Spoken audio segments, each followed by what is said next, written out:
Hi again, this is part 2 of how to install a tie rod end in a outer tie rod end in a GMC vehicle. Again, keep in mind this is just how I do it. This isn't meant to be something that I want you to follow step by step on your own or whatever.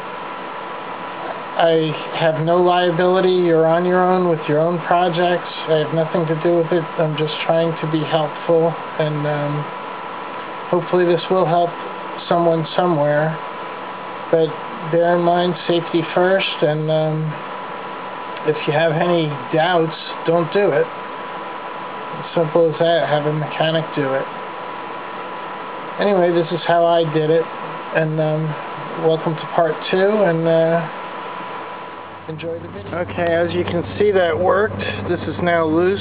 Now what we want to do is turn it and count the turns. You have to count the turns or you'll lose the alignment going out, or you'll lose the alignment on your truck, on your vehicle. I'm going to now use a little pipe wrench, or you can use an open end. This is flat here. In here I don't have an open end, so I'm going to use a pipe wrench. But just count the turns, how long it takes to take this out, so that when you put in the new one, you count the turns going in, and you don't lose your alignment, assuming you had good alignment to begin with. Okay, as you can see, I got it off now. This particular one took 34.5 turns. When I did the other side last year, it took 31 turns, I remember. But it was they put them in pretty good for safety reasons. What I'm going to do now is go wash my hands, go get a cup of coffee, and then I'm going to come back out. I'm going to set an electric drill up with a wire brush. This part's optional. So I like to clean this whole area up. I'm going to spray the inside of the female end of that pipe there with PB Blaster, and then what I'm going to do is use something called Never Seize to keep that from freezing up next time I'm going to change the tie rod out. Okay, I'm going to skip that part about cleaning it because it's about to snow. Well, it looks like it's about to snow.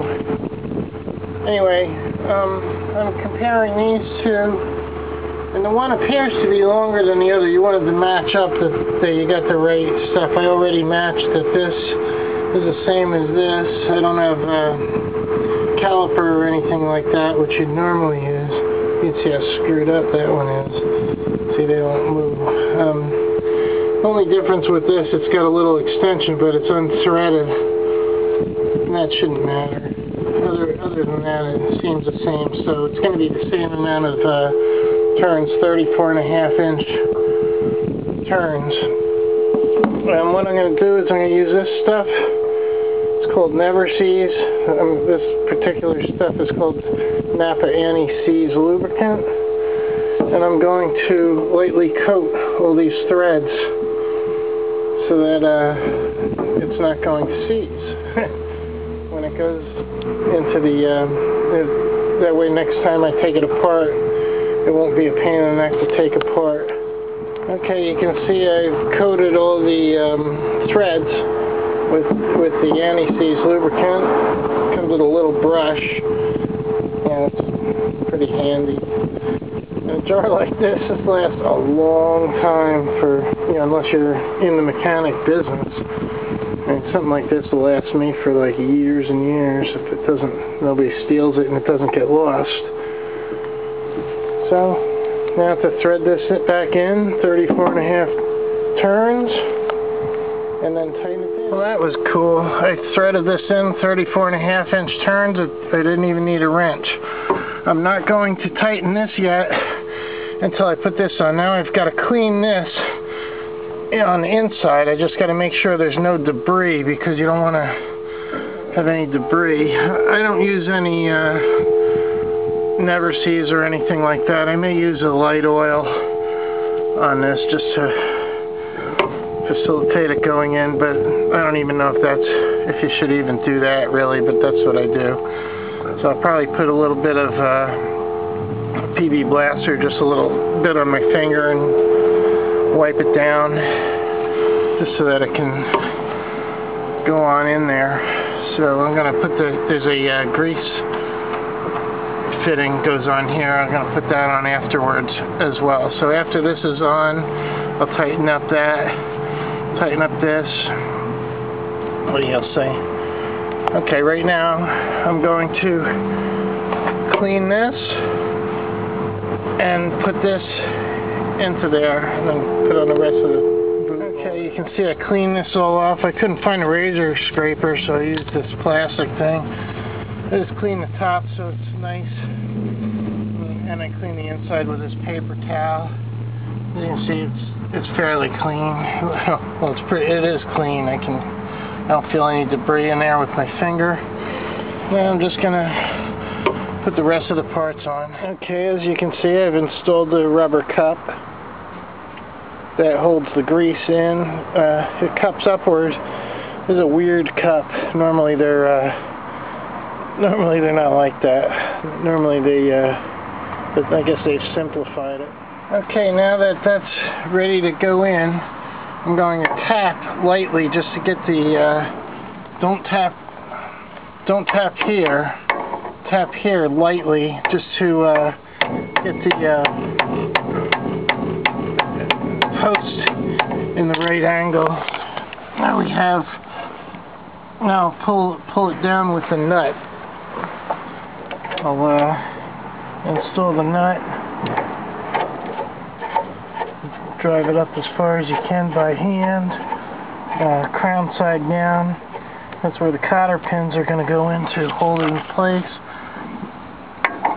And then we'll just ratchet it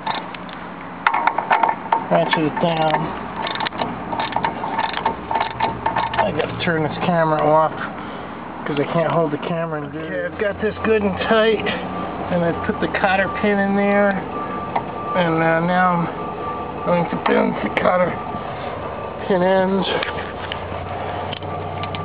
so that the cotter pin won't come out.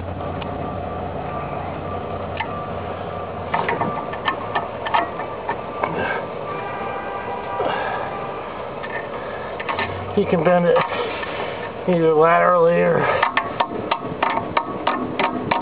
underneath. It doesn't really matter. I don't like this seal because the way they've got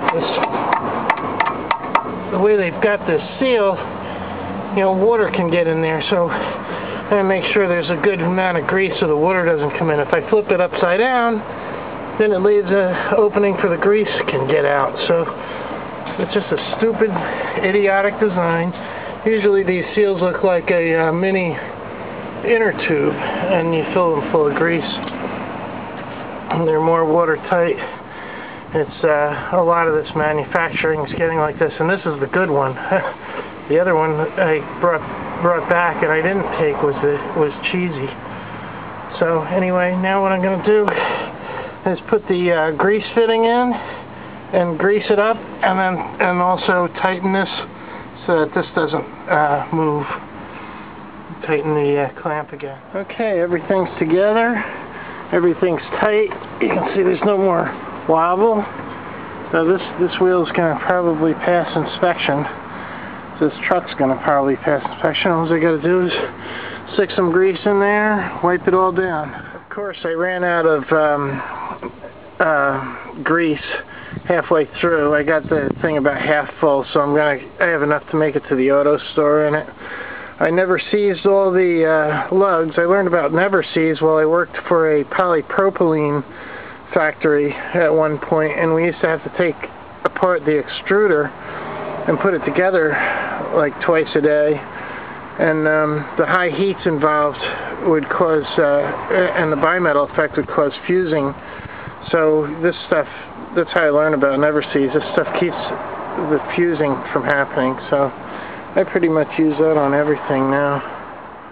Okay, you can see it's all together. That's why I put the Never Seas on lightly. You can see I didn't even have to wipe that off. So that'll still protect it. Off to the auto store to get some grease, hopefully, if they're not closed, and finish this up. And then tomorrow maybe I can get this inspected. Okay, I don't know if you can see it or not. I'm at Napa. I greased it. You grease it until the grease starts coming out. There must have been some cheap grease in there, but now I've got the high temperature grease, high temperature, high pressure grease. I usually get the blue stuff. I got some red stuff. Okay, and that's it. That's the end of that. So this should pass inspection now. So I'll wipe it down. Ready to rock and roll. And this wraps the part 2 and part 1 of the video. I hope I've helped someone somewhere. Obviously right now I don't have any watchers, but someday, somewhere, this may help somebody, and that's why I did it. And again, if you do this on your own, keep in mind that this is not necessarily how everybody does it, but this is how I did it. And safety first, and good luck.